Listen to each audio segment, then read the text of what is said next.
Hi, this is Sue Jackson of the Book by Book blog, and I'm here with another Friday Reads Holiday Edition. This is my last Friday Reads before Christmas.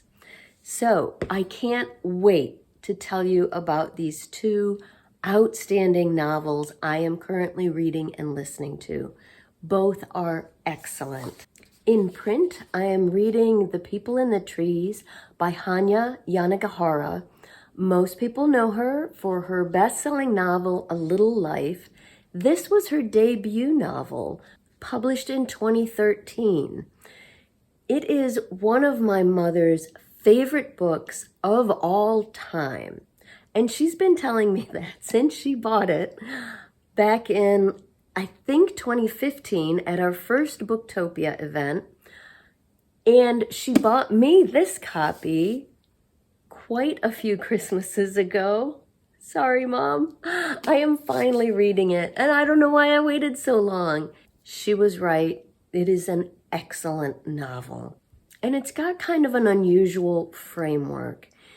The bulk of the novel is a memoir written by a famous doctor from prison.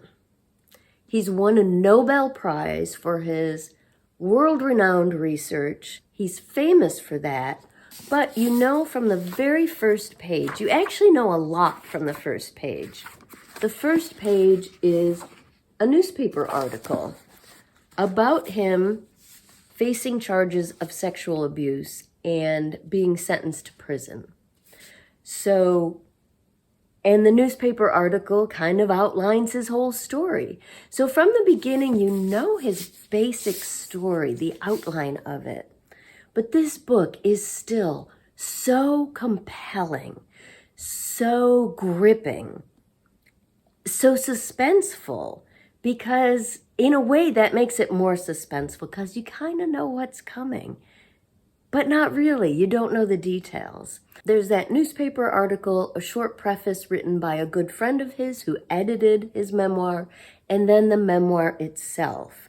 So the doctor begins with his childhood. You get to know a little bit about how he was brought up, his twin brother, the farm they grew up on, and then he goes to medical school, and after med school is when his life takes a turn because he is offered a position as the doctor on a research team headed by an archaeologist going to look for a lost tribe.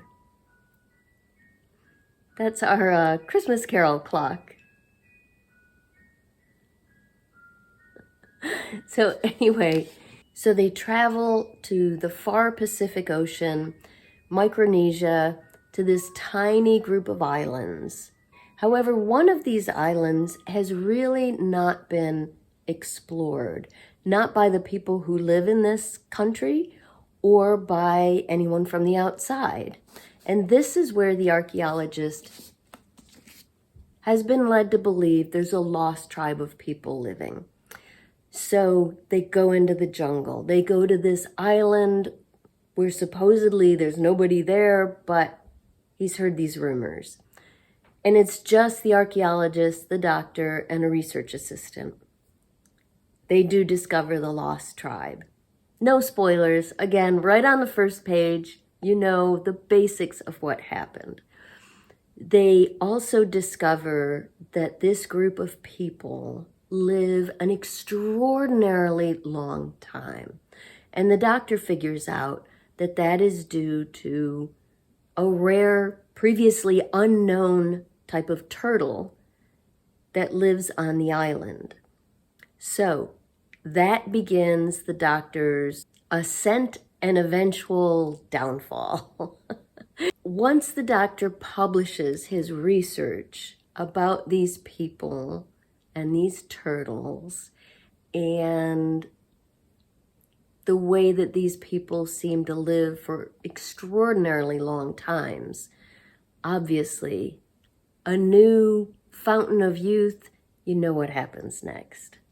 And again, that's kind of all outlined right at the beginning. But the details here are just stunning. The book is so well written, and the story is so powerful. and moving. My mother had warned me there are some disturbing scenes in here, and this is also a very thought-provoking book because it delves into something that I haven't seen discussed in very many books, and that is cultural relativism and moral relativism. Basically coming down to the question, do we modern Western civilization people have the right to judge or criticize the culture of a completely different tribe? And it's very interesting the way he delves into that. So thoughtful, compelling, suspenseful, completely engrossing. It is a hard book to put down. I've been staying up way too late reading. Definitely recommend The People in the Trees by Hanya Yanagihara, understanding that there are some disturbing parts, but that's where the thoughtfulness comes in. On audio, I am still listening to The Mighty Red by Louise Erdrich, who is one of my all-time favorite authors, and I always listen to her books on audio. Now, this one is not read by her, as many of hers have been, but it is still an excellent audio. So this is a novel about a community, a small farming community in North Dakota. So we do have some main characters. I would say Kismet is the main character. She's 18 at the start of the novel, just trying to figure out who she is and what she wants to do with her life. She went through a goth period. So there's Louise's usual sense of humor in here. And she's kind of seeing two different boys in her class or her age. One, whose name escapes me at the moment, I'll put it here, who asks her to marry him right at the start of the book. Now they are high school seniors. She has plans to go to college, but he professes his love and asks her to marry him. The other boy, Hugo, is basically brilliant. He's kind of a genius. So his parents have been homeschooling him for the past few years. So he's kind of an outcast among the other kids because he doesn't really fit in. But Kismet really likes Hugo and they get along really well, and she's seeing him too. And they talk about books, and Kismet's very smart as well, so they get along really well. Kismet's mother, Crystal, drives trucks for the beet farms in the area. So she picks up the sugar beets from the different farms and takes them to wherever they're going. Kismet's father, Martin, doesn't live with them. He's very into theater and acting and other kinds of jobs that don't really make a lot of money. So Crystal and Kismet are very self-sufficient. So you hear a lot in this novel from Kismet and from Crystal. I would say they are the two main characters. But you also hear a lot from other side characters, other people in the town. There's a town book group that Crystal is a part of. Hugo's mom runs the bookstore, so you get a little bit from her. The other boy's parents, sorry, especially his mother, Winnie. And so while you've got these main characters, you're getting a sense of the whole community. As with all of Louise Erdrich's fabulous books, this one delves deeply into family and community and love and life, though she also here gets into some topics related to farming. You see some very different approaches to farming in the community.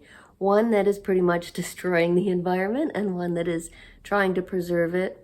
Also a little bit about the oil and gas industry in North Dakota.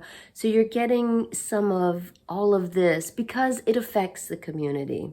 I am loving this novel. As I said, Louise Erdrich doesn't narrate this one herself, but the narrator, I'll put her name here, but the narrator is excellent. In fact, I misspoke last time, or I was mistaken on last Friday Reads and said it was a multicast narration. It is not. But this narrator does such a great job that I was under the impression it was. So excellent on audio, and definitely recommend The Mighty Red by Louise Erdrich. So that's what I'm reading this week leading up to Christmas. I would love to hear what you're reading. Please let me know in the comments down below.